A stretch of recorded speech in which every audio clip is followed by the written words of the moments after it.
কার্নিশের ওপর হিমে দেওয়া, যেটাকে বলে শীতে দেওয়া, এই শীতে দেওয়া লাল শাক দিয়ে ব্লগটা আজকে শুরু করলাম। এই হচ্ছে আজকে সৌর্যের ব্রেকফাস্ট, আর এখানে মিস্টার বিশ্বাস বেরোচ্ছেন।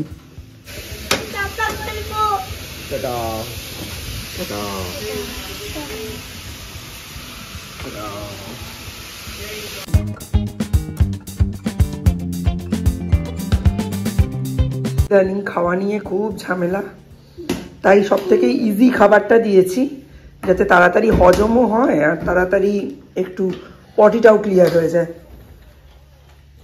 এই যে খেলতে খেলতে খাওয়া দাওয়া হচ্ছে। কি খেলছো এটা? Aeroplane. Wow!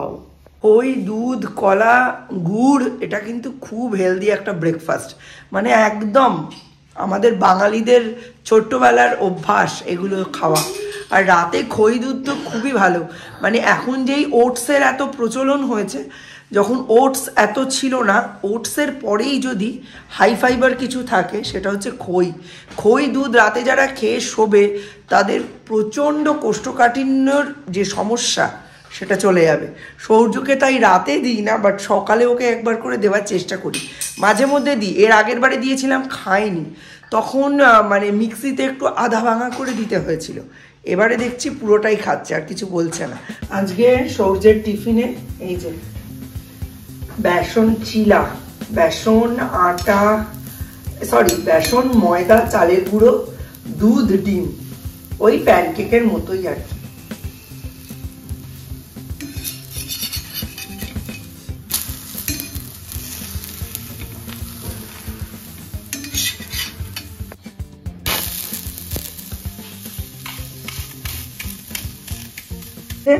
সৌর্যের Indian style pancake, আর এর মধ্যে হানি ডেজার্ট। সৌর্যকে নিয়ে বেরিয়ে পড়েছি। আজকে তো তোমাদের ওয়েলকামই করা হয়নি, so welcome back to Zinnia blogs. Zinnia ব্লগসের নতুন একটা ব্লগে তোমাদের সকলকে অনেক অনেক ওয়েলকাম। ঘড়ির কাঁটায় এখন বাজে প্রায় 10:26। হ্যাঁ, আর এখন আমরা মাদার্স ল্যাবের উদ্দেশ্যে জার্নি শুরু করলাম। আজকে আমি চপ্পল পরেই বেরিয়ে গেছি, জানো, তাড়াহুড়োতে। আসলে পিসির সাথে কথা বলছিলাম, পিসির মায়ের রাইস টিউব বসানো হবে, এবার ওটার অ্যাকসেপ্টেবিলিটি টেস্ট হবে বসানোর আগে এবং বসানোর পরে, দুটোতেই। তো সেই সব নিয়ে কথা বলতে গিয়ে আমি জুতো পরতেই ভুলে গেছি, আজকে চপ্পল পরেই বেরিয়ে গেছি। আর এই যে সৌর্যও রেডি হয়েছে। আজকে ওদের কোনো মিউজিক ক্লাস নেই, ওদের আবার মিউজিক ক্লাস হচ্ছে। আমি শুনে তো অবাক, যে ছেলে সর্বক্ষণ চেঁচায় হাঁ হাঁ করে, তার আবার মিউজিক ক্লাস হচ্ছে। কি যেন হাট্টিমাটিম টিমের যে গানটা আছে, ওটাকে, ওই ছড়াটাকেই গানের সুরে, মানে ছড়ার গান, ওটা হচ্ছে সোমবার করে খাতায় লিখে দিতে বলেছেন ম্যাম। আর তার সাথে সাথে আরও একটা ব্যাপার, সেটা হচ্ছে আজকে ওদের সে দুটো subject, just English text and English hand writing, এই দুটো আছে। সৌম্য এখনও ঘুম থেকে ওঠেনি, ওর বাবা 3-4 বার ডেকে গেল, রাত জেগে জেগে পড়ছে আর দিনের বেলা ঘুমোচ্ছে। আমি জানি না এই রকম পড়ার কি মানে হয়। বাবা, পড়তে হলে ভাই 2 বেলায় পড়ো, রাতেও পড়ো আর দিনের বেলাও মোটামুটি 7টা-8টার মধ্যে উঠে পড়ো। ওই রাত্রিরে 3টে-4টে অবধি পড়ে দিনের বেলা 12টা অবধি ঘুমানোর কি অর্থ আমার মাথায় তো ঢুকবে না। হতে পারে আমি গবেট, ওই জন্য আমার মাথা কোনো কাজ করে না। যাই হোক, চলো সৌর্যকে স্কুলে দিয়ে আসি। টিফিন তো দেখেই নিয়েছে, সৌর্যের খুব পছন্দের টিফিন, আর আজকে পটি করে যাচ্ছে। চলো আগে দিয়ে দিই, স্কুলে ঢোকাই, তারপর কথা হচ্ছে। নিন, খেয়ে উদ্ধার করুন। চিনি দেওয়া। আজকে দেখালো নিম্নচাপ, আজ কাল থেকে শুক্রবার অবধি। ওই দেখে আমি ডালটা বাটলাম না আর বড়িও দিলাম না, ভালোই আলো রয়েছে, আরামসে হয়েছে। তো চলো দেখি রান্না কি করা যায়। ডাল আছে, মাছ আছে, আলু পেঁয়াজ কলি ভাজা আছে, এখন লাল শাক ভাজবো, ব্যাস হয়ে যাবে। আজকে আমার কাজকর্ম করার ইচ্ছাই নেই। মাঝে মাঝে এরকম হয় না, ইচ্ছে করে না। জামা কাপড়গুলো রোদেই দেওয়া হয়নি, কত বেলা হয়ে গেল জানো, 11টা বাজে। একটু পরে তো রোদই চলে যাবে, কী করতে দেবো বলো। যাই হোক, তো দিতে হবে, দিয়ে দিই। শাড়ি নিয়ে এখানে এখনো বসে আছেন, থাকো, বসে থাকো, রোদ টোদ পুড়িয়ে নাও, বুঝেছ, রোদ পুড়িয়ে নাও। এইটা ভাঙলো, হাতটাও কাটলো, মানে যা তা শুরু হয়েছে আমার সঙ্গে। বহু কষ্টে রক্তটা বন্ধ হয়েছে এই জায়গায়।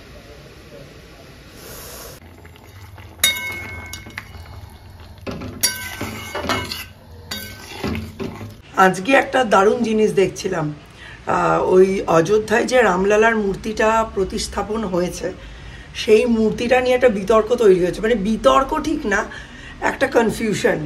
মানে মূর্তিটা যেমন তৈরি হয়েছিল তখন যেমন দেখতে লাগছিল সেই র ইমেজটার সঙ্গে প্রতিষ্ঠা হওয়ার পরে রামলালার মূর্তির কোনো মিল পাওয়া যাচ্ছে না। মানে নিজের ঘরে নাকি আসার পর রামলালা নিজেই নিজের রূপ পরিবর্তন করেছেন। তো দেখো তো তোমাদেরও তাই মনে হচ্ছে কিনা। আমারও কিন্তু কথাটা শোনার পর আমি যখন ভালো করে নোটিশ করছি তখন আমারও যেন রামলালার স্মাইল লাইন, চোখ, মানে চোখ দুটো একটু অন্যরকম লাগছে। একটা মানে হচ্ছে রিয়েল ইমেজ, মানে যেটা এখন আফটার প্রতিষ্ঠা হয়ে যাওয়ার পরে এইটা হচ্ছে রিয়েল ইমেজ, আর এইটা হচ্ছে র ইমেজ, মানে প্রতিষ্ঠা হওয়ার আগে যেটা ছিল। দেখো তো তোমাদেরও অন্যরকম লাগছে কিনা, আমারও কিন্তু অন্যরকম লাগছে। মানে এই পোর্শনটা, চোখ দুটো, ঠোঁটের ভাঁজটা একটু অন্যরকম না, একটু অন্যরকম লাগছে। জানি না দৃষ্টি বিভ্রম না মানসিকতাটা ওই কথা শুনে একটু চেঞ্জ হয়েছে, বুঝতে পারছি না, বাট অন্যরকম লাগছে। অ্যাকচুয়ালি কালকে আমি ওই 7 চিরঞ্জীবীর ব্যাপারে পড়াশুনো করছিলাম। মানে মাঝে মাঝে না আমি মিথোলজি, আমি আর সৌম্য দুজনেই খুব ভালোবাসি, পড়াশুনো করছিলাম যে 7 জন কোন চিরঞ্জীবী আছেন যাদের মৃত্যু হয়নি, যারা জরা, বার্ধক্য, মৃত্যুর ঊর্ধ্বে। তো তার মধ্যে যে নামগুলো পেলাম, বেদব্যাস, পরশুরাম, তারপরে হচ্ছে মহারাজা বালি, অসুররাজ বালি, হনুমান, অশ্বত্থামা, এইরকম নামগুলো পেলাম। 7 জনের নাম পেলাম। 8ম চিরঞ্জীবীর এখনো খোঁজ চলছে। সম্ভবত একজন একদিন ক্লেম করেছিলেন যে তার নাম ওম শাস্ত্রী, তিনি সত্যযুগ থেকে আছেন, তার মৃত্যু হয় না, তিনি জরা, বার্ধক্য এইসবের ঊর্ধ্বে। সেটা নিয়ে এখনো রিসার্চ চলছে। বাট এই 7 চিরঞ্জীবীকে কিন্তু এখনো দেখা যায়। মানে বিভীষণ একজন চিরঞ্জীবী, 7 জন হয়ে গেল না, 7 জন। তো এটা নিয়ে পড়াশুনো করতে করতেই রামলালার এই মানে মূর্তি বিতর্ক বা মূর্তি নিয়ে এই যে একটা কনফিউশন, এটা চোখে পড়লো। তোমরাও একটু দেখে জানিও তো কমেন্ট বক্সে যে তোমাদের কি মনে হচ্ছে।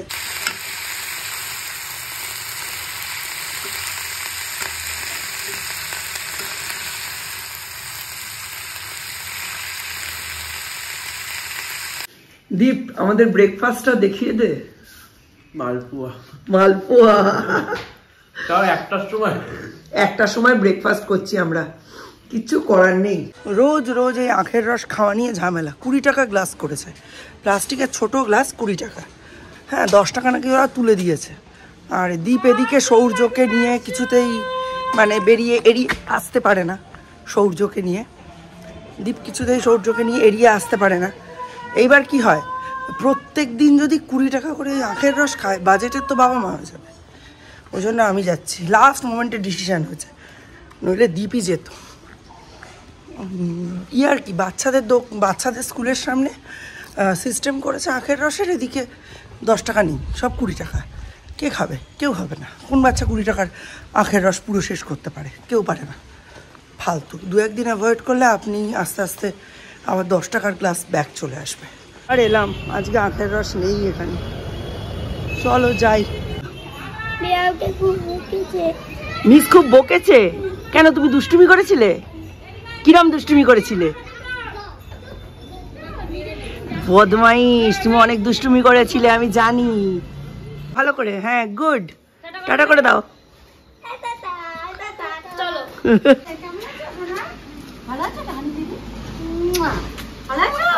যাচ্ছি বলো তো, কোথায়? নাম কি? কি পড়েছে? নারকেল গাছের ডাল। আমি এখন কোথায় যাচ্ছি শুনি একটু বলো, কোথায় যাচ্ছি? চুল ধোয়ার ওখানে। ঠিক আছে। একবার দীপকে নিয়ে, সৌর্যকে নিয়ে এসেছিল হেয়ার ওয়াশে, স্পা করে হেয়ার ওয়াশে, ঠিক মনে আছে। আমি যেই নেত্রালোকের কাছে নেমেছি, আমায় বলছে চুল ধুতে যাচ্ছ তুমি, চুল ধুতে। মানে কি মেমোরি এদের। বেশ কয়েকদিন ধরে এই ব্লগে দেখছো না, আমি একটু একটু করে স্টেপ বাই স্টেপ নিজের যত্নের কথা ভাবছি। তাই আজকেই চলে এসেছিলাম অন্বেষার hair tales beauty salon and একাডেমিতে। যার কপালে যা থাকে তা তো হবেই। আমি সমস্যাকে ছাড়ি, সমস্যা আমায় নয়। এই হচ্ছে এখন মুখের অবস্থা। ফেসিয়াল করতে করতে এখন গ্যাসেরটা পেমেন্ট করব। সিলিন্ডার দিয়েছে, টাকা আমার ব্যাগে। এতদিন টাকাটা বাড়িতেই পড়েছিল, আজকে নিয়ে বেরিয়েছি, আজকেই সিলিন্ডার এসছে। কি অবস্থা বলো, এরকম ক্রিম মাখামাখি অবস্থায় রাস্তায় দাঁড়িয়ে থাকা যায়? প্রথমে ইচ্ছে ছিল একটু হেয়ার স্পা করাবো, তারপর ভাবলাম না, মুখটার দিকে অনেক দিন নজর দিইনি, যে মুখটা বেঁচে খাচ্ছি সেই মুখটার তো একটু যত্ন করতে হবে বলো। সেই জন্যেই ডিসাইড করলাম আগে ডিট্যান করাবো আর তারপরে ফেসিয়ালে মন দেবো। এই দেখো অন্বেষা কীরকম যত্ন নিয়ে মানে সমস্ত black heads white heads remove করে ডিট্যান প্যাক লাগিয়ে দিচ্ছে। ডিট্যান আমি বাড়িতেও করি, বাড়িতে করি রাগা দিয়ে, ওখানে করেছি ওজোন দিয়ে। তারপর ডিট্যানটাকে 15-20 মিনিট স্টে করিয়ে ভালো করে ওয়াশ করে দিল। আর সৌর্য এখানে দেখো বোর হচ্ছে বলে আমায় গুলিই মেরে দিচ্ছে। অ্যাকচুয়ালি অন্বেষার ছেলে চিঙ্কু ওর খুব ফ্রেন্ড, তারই খেলনা নিয়ে খেলছে। আর এই ম্যাসাজটা উফ এত ভালো লাগছিল, যদি মিস্টার বিশ্বাস আমাকে এরকম একটু ম্যাসাজ করে দিত তাহলেই আমি অর্ধেক সুস্থ হয়ে যেতাম। প্রচণ্ড রিল্যাক্সিং ছিল। আর তারপর এই ওজোন থেরাপিটা আমার দারুণ দারুণ দারুণ লেগেছে। সৌর্য পাশে দাঁড়িয়ে কন্টিনিউয়াস বলে যাচ্ছিল, আন্টি একবার ব্লু লাইট দাও, একবার রেড লাইট দাও, এই রকম অবস্থা। তারপর গ্রিন অ্যান্ড ইয়েলো লাইটও চাইছিল। আর এই দেখো এইটা হচ্ছে ফাইনাল আউটকাম। মুখটা প্রচণ্ড ক্লিন হয়েছে, সাপল হয়েছে আর ফ্রেশ হয়েছে। মুখের ওপর থেকে মনে হচ্ছে একটা ইটের গাঁথনি ছিল মুখের ওপরে সরে গেল। মুখটা খুব পরিষ্কার হয়ে গেছে, সিঁদুর টিঁদুর উঠে গেছে তো কেমন একটা লাগছে। চলো ঝটপট বাড়ি যাই, সৌম্যকে খেতে দিই। বেচারি দেরি করে ঘুম থেকে উঠেছে। আমি তো প্রচণ্ড টেম্পার দেখিয়েছি, ওই জন্য সকালের দিকে বেশি ব্লগ করিনি। প্রচণ্ড টেম্পার ফেম্পার দেখিয়ে আমি ওর ফোনটা একটা মানে ভালো জায়গায় খুব খুঁজেছে, ফোনটা পাইনি। ফোনটা লুকিয়ে রেখে ব্রেকফাস্ট না দিয়ে ওই বলছে আমার খিদে পেয়েছে, খেয়েছে মালপোখা। এত রেগে গেছি, সেই মাসিমা মালপোখা মুখ ওইরকম অবস্থা। মালপোখা কিচ্ছু টিফিন করতে পারবো না, পড়াশুনো করবে না, হেন তেন এসব বলে পালিয়ে এসছি, স্কুলে চলে গেছি। তারপর তো এই সব ব্যাপার ঘটলো। এখন বাড়ি যাচ্ছি 3টের সময়। এটা হবে আইডিয়ালি সৌম্যর আর সৌর্য টিফিন খেয়েছে 3টে pancake, not a easy joke. হ্যাঁ, সৌম্যর first meal of the day. এখন গিয়ে ওকে খেতে দেবো। চলো দেখি। এর মধ্যে শ্রীপর্ণা ফোন করেছিল, ফোনটাও ধরা হয়নি, কারণ এত ডিস্টারবেন্স হচ্ছে। ফেসিয়াল করার সময় যদি এত চারিদিকে টান থাকে না, ভাল লাগে না, ওই জন্য ফোনটা ধরিনি। পরে এখন আবার একটু করে নেবো। চলো তাড়াতাড়ি যাই বাড়ি। স্নান টান হয়ে গেল, খাওয়া দাওয়া হয়ে গেল, এখন বাজে 4:15। এখন আমরা একটু চুপ করে ঘুমিয়ে নিতে যাচ্ছি, একটু ঘুমিয়ে নিয়ে আবার আসছি। বছরের প্রথম বিয়ে বাড়ি, যেতে পারবি না পারবি না? তোকে তো নিয়ে যাবো না মনে হচ্ছে। 14ই ফেব্রুয়ারি, 21শে ফেব্রুয়ারি থেকে বোর্ড, বিয়ে বাড়ি যেতে হয়। আমি, বাবা আর ভাই যাব। না তোমার যা হবে না। বরের নাম বউয়ের নাম কি? সবাইকে বলেছে। তুই এখন সবাইয়ের মধ্যে পড়িস না তো? ওই তো দেবযানী ঘোষ আর সায়নদীপ সরকারের। আচ্ছা, ভালো করে কার্ডটা বাংলায় যদি উচ্চারণ করে পড়তে পারিস আর না দেখে আমি ডিকটেশন দেবো লিখতে পারিস তাহলে যাবি। দীপ কিন্তু সাংঘাতিক এক্সাইটেড যে ও একটা নতুন বছরে একটা বিয়ের নেমন্তন্ন পেয়েছে। আর সৌর্য সকলকে বলতে এক্সাইটেড যে ওর পুদুম দিয়ে রক্ত পড়ছিল পটি করার সময়। সবাইকে বলছে। অ্যাকচুয়ালি ও নিজেই এত অবাক হয়ে গেছে যে ও কাউকে বলতে ছাড়ছে না। আমরা কার্ডও পেয়ে গেছি, তো একদম রেডি হয়ে যাই, বিয়েবাড়ি আসছে। ইয়ে, আমি ভাবছিলাম আমরা কি এতই ব্রাত্য, পৃথিবীতে সবাই বিয়েবাড়ি পাচ্ছে, আমরা একটাও বিয়েবাড়ি পাচ্ছি না। এসে গেছে স্যার, সৌর্যকে পড়াতে এসেছেন, তাই স্যারের জন্য চা। Thank you sir. আপনি মাইনে কত করে নেন এই যে মাঝে মাঝে পড়াতে আসেন? আচ্ছা, মাসের মাইনে হচ্ছে 2 প্যাকেট বিরিয়ানি, আর যদি বছরেরটা একবারে দিন তাহলে মোটামুটি আমি 20 প্যাকেটে কি 21 প্যাকেটে ম্যানেজ করতে পারি। শুনে নিয়েছেন, যারা সৌম্যকে দিয়ে টিউশন পড়াতে চান তারা এই ধরনের মাইনে দিলে ছেলে খুব হ্যাপি টিউশন পড়াবে। এই ভেতরটা রাখবে।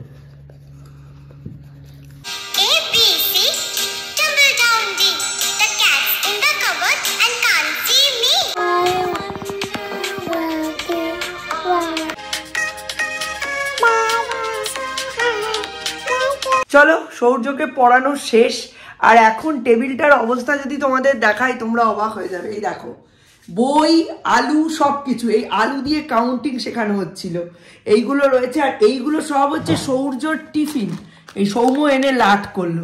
আর সৌম্যই খালি এই ধরনের বিস্কিটগুলো পায়, এত ভালো বাজার করে কি বলবো। এই বিস্কিটটা একদম আমার মানে টপ ফেভারিট বিস্কিট, আমি যতবার গিয়ে খুঁজি কোনোবার পাই না, ও গেলেই পায়। ও অ্যাকচুয়ালি গেছিলো সৌর্যের টিফিন আনতে, আর কালকে তো কোনো কাঁচা বাজারও নেই, কোনো মাছের ব্যাপারও নেই, রাতে ডিমের ঝোল ভাত হবে, সেটাই রান্না করে খাওয়ানো হবে মিস্টার বিশ্বাসকে। আর এক্ষুনি মিস্টার বিশ্বাস মেসেজ করেছেন যে ট্রেন লেট, ছাড়ছেই না, দাঁড়িয়েই আছে একটা জায়গায়, সুতরাং উনি কখন আসবেন কোনো ঠিক নেই, আমি যেন এডিটিংটা স্টার্ট করে দিই। তাহলে বুঝতে পারছো তো, আমিও কিন্তু একটু আধটু এডিটিং পারি, তাই না? তো চলো আজকের মতো ব্লগটা আমি এখানেই এন্ড করছি। প্রচুর কাজ রয়েছে, এটা গোছাতে হবে, কালকের জন্য রেডি করতে হবে, বিয়েবাড়ির নেমন্তন্ন এসছে, তার প্রিপারেশন নিতে হবে, অনেক অনেক অনেক কাজ, প্রচুর হ্যাপেনিং একটা ব্লগ হতে চলেছে। তো চলো কালকের নেক্সট ব্লগগুলোর জন্য অবশ্যই চ্যানেলটাকে সাবস্ক্রাইব করে নিও, বেল নোটিফিকেশানটা অল সেট করে রেখো, যাতে আমি ব্লগ দেওয়ার সঙ্গে সঙ্গেই তোমাদের কাছে নোটিফিকেশান পৌঁছে যায়। আর যদি নোটিফিকেশান না পৌঁছয় কোনো দরকার নেই, চুপচাপ চ্যানেলে ঢুকবে, অনেক ভিডিওস আছে। আর আমার কিন্তু নোটিফিকেশান না আসলেও জানবে আমার ব্লগ আসছেই, তো একবার চেক করে নেবে, টুক করে একটু দেখে নেবে সময় বার করে, আর কমেন্ট করবে, লাইক করবে, তাহলে আমি নেক্সট ব্লগের জন্য অনেক অনেক মোটিভেশন পাই। চলো আজকের মতো ব্লগটা এন্ড করছি, tata, bye bye, good night, have a nice good blessed night.